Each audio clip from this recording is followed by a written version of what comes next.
giant freaking red. Are you kidding me? Oh my gosh. In this tiny little creek. Oh, dang it.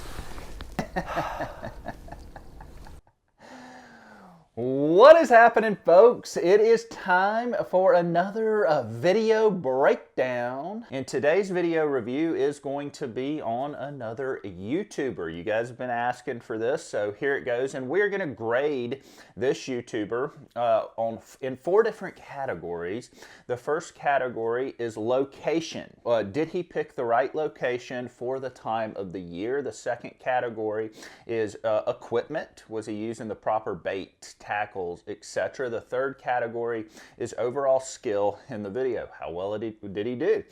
Category is overall watchability, and I thought this would be a fun thing. This is all fun and games, and you know, I'm going to try to do this in a positive light. Without further ado, I just had to break down this video because I just saw some important things in it that I really want to talk about. And the first video is a Bama Beach Bum video. You all know Bama Beach Bum. He's this guy right here. Let's get right into the video. We'll watch about 30 seconds and then we'll stop and talk about it. Good morning, beach bums. Welcome back to the channel. Today I'm on a boat, which, you know, is always a little different for me. It's a little weird, but cameraman Ron, he is joining us today. He brought the boat. Thanks, cameraman Ron. Anytime. He's hooking us up with some boats today because there's actually a couple of creeks that I want to go explore, and they're a little bit of a paddle, so it saves me some exercise. But if they are pretty good, I'll be willing to put the kayak in because my house is actually not very far from here. Like, it literally takes me like 5 minutes to get here, and so these creeks are not very far from my house at all. So we're going to stop the video right there for a second, and the first thing I want to do is applaud the Beach Bum for something, because for his relentless pursuit of finding new spots. He has put in so many hours exploring, and he's exploring the right areas. As I said, we're going to talk about location first. All right, so let's talk about location. What did he just say in that video? We're going to go explore creeks. Well, folks, it was January when this video was made. What happens this time of year? All the bait move up into creeks, the fish follow the bait, and there's a good chance if you go explore little creeks like you'll see in a minute that you are going to find fish. And so Beach Bum has literally spent the last 3 months exploring these tiny creeks, and he has done a fantastic job on his channel. He added the kayak to it, and so thumbs up for Beach Bum for making a huge transition into a new realm on his channel, and he's being extremely successful at it. So location is going to get a thumbs up for me. We're easing up to this mouth of the creek. Starting out, I've got a paddle tail on. This is the Matrix shad. I can't remember what they call this color, but it's basically a white. I may switch color because the water does not look super clear. So he's starting out with a paddle tail. Not a bad choice. You've got a lot of little mullet, okay? And those mullet, what do? They run, they swim in circles, they do this. They look kind of like a paddle tail. Not a bad choice, and he's right on the color. So if you look at my videos, you see me using a lot of white to sight fish in clear water. For some reason, it just works in clear water. I've caught a lot of redfish on white lures. That type of water, I actually prefer something chartreuse, which you'll see. I do believe he makes the change to chartreuse here very shortly.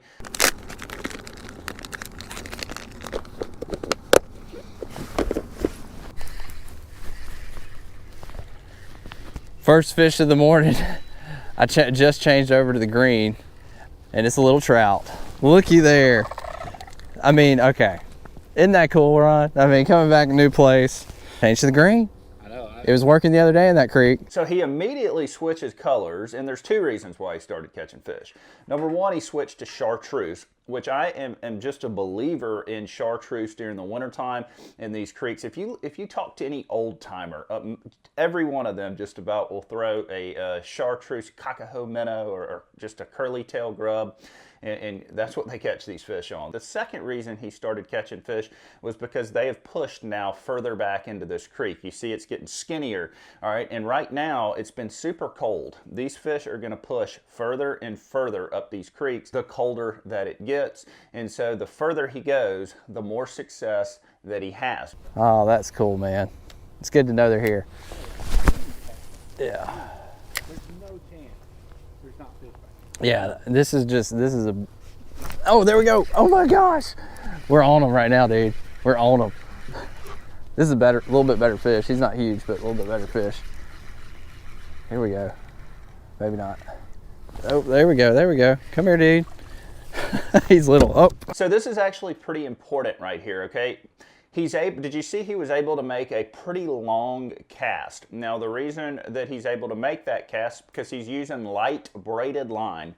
Light braided line is going to allow you to cast further, all right, and which is extremely important in certain situations like this one when you're fishing in a shallow creek like that, where these fish can easily spook. You want to be able to make long casts from the boat in order to be successful. That's why I would not use mono. You just don't cast as far as mono. I mean, with mono, you just don't, all right? On the flats, on the open flats, I use extremely light braided line because I want to make as long a cast as I can possibly make.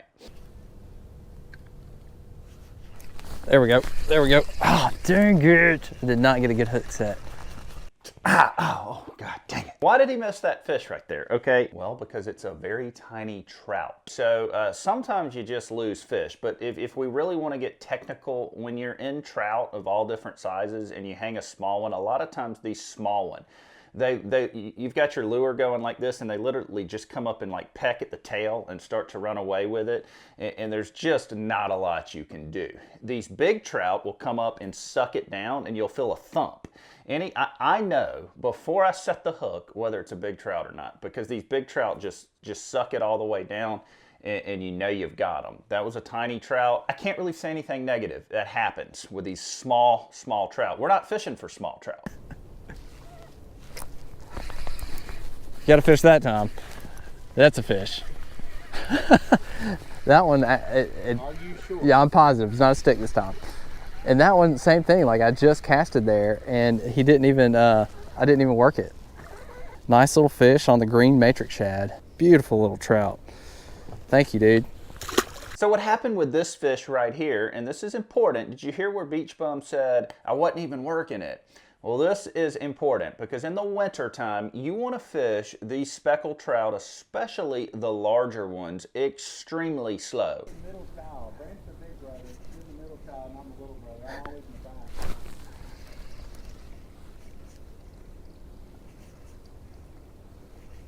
the back. There we go. Oh my gosh. That's a good fish. That is a good fish. Holy cow. Oh my gosh. Am I rolling? Yeah, okay. What is this? Look, guys, he's screaming. Dude, I have no idea what this is. I have no idea. Oh my gosh. This is, yeah, I will need a net. This is a good fish. I have no idea. I mean, I'm guessing a red maybe. Oh, giant red, dude. Giant freaking red. Are you kidding me? Oh my gosh. In this tiny little creek. Oh, dang it. The clip we've all been waiting for. Now, throughout this video, and now we're in the overall skill, how well did you do in the video section. Throughout this video, Beach Bum has done a ton of very, very good things. Why did he lose that fish right there? Well, could be a number of things, but I'm going to give you a theory. I'm going to really show you something that is a theory. Now, a lot of times when you lose fish, you just don't have a good hookup. All right, that's it. Maybe the hookup is maybe the hook's just not in a great place in his mouth, and he pulls out. But here's what happened. What I saw. All right, have you ever watched professional bass fishermen when they hang a big fish? They are super steady, like super still. If the fish runs this way, you're going to see them just be super steady, trying to get this fish to the boat, just like this, super still, super still. There's no jerky motion. All right, now if you watch Beach Bum fight this fish, Watch the whole fight again. It's like this right here. Oh, oh. He's moving that rod from one side to another real fast. So it's like if the fish moves just a little bit, he's like, oh, he snaps it real quick instead of just kind of following with the fish so that that hook stays in one place. And when you do that, let's say if the hook's right here, and all of a sudden the fish turns a little bit and Beach Bum whips it, and all of a sudden that hook flies out, all right? And so I'm a big believer in being extremely smooth throughout the fight. I never move the rod tips. I don't like to move the rod tip super quick. I like to just, oh, he's running this way, kind of turn with him, keeping that rod tip pretty steady. If I have to move it, I will move it in a slow manner like I'm in a bass tournament.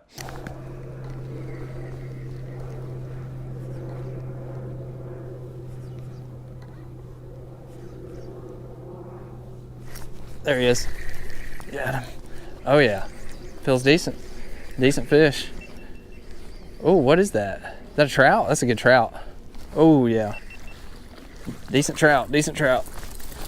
In the boat, yes. Decent trout, yeah, we're definitely legal with him. He's probably about 16. Good fish. Just changed over to the Yozuri jerkbait. So I gotta hand it to Beach Bum. Being able to go from the beach and having just beach experience to being able to do what he's doing now and be successful, hats off to you, brother. This last clip that we just saw right there, he changed over to a jerkbait. It was a Yozuri crystal minnows, what it looked like. Now that's a suspending jerkbait. Works great in these creeks for trout, redfish, largemouth bass, you name it. It's flashing like those mullet. It's flashing. Mullet and menhaden, that's what you're gonna see in there, and that thing is flashing, all right? So those jerkbaits work good. A chartreuse soft plastic works good. Those are the two that I would stick with. So let's grade the Beach Bum. All right, number one, we graded him on location, solid.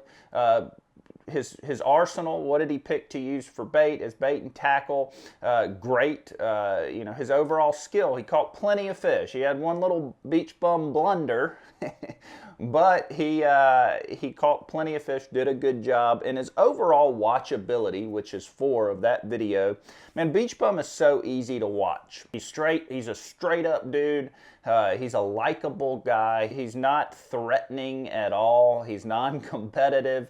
He's just a great all-around guy that makes a great video. So if you listen to the video, the audio is good. All right, his camera work is good. His commentary is kind of a good, goofy, funny, you know, watchable commentary. Oh, dang it! So overall, man, I'm gonna give now. Here's the thing, when we score these videos, we're not gonna give everybody a 10, a 9, and if you see me give somebody over a 9, man, they're awesome. It was incredible. This was just a basic video, so I'm gonna score this, I'm gonna give this an 8.1.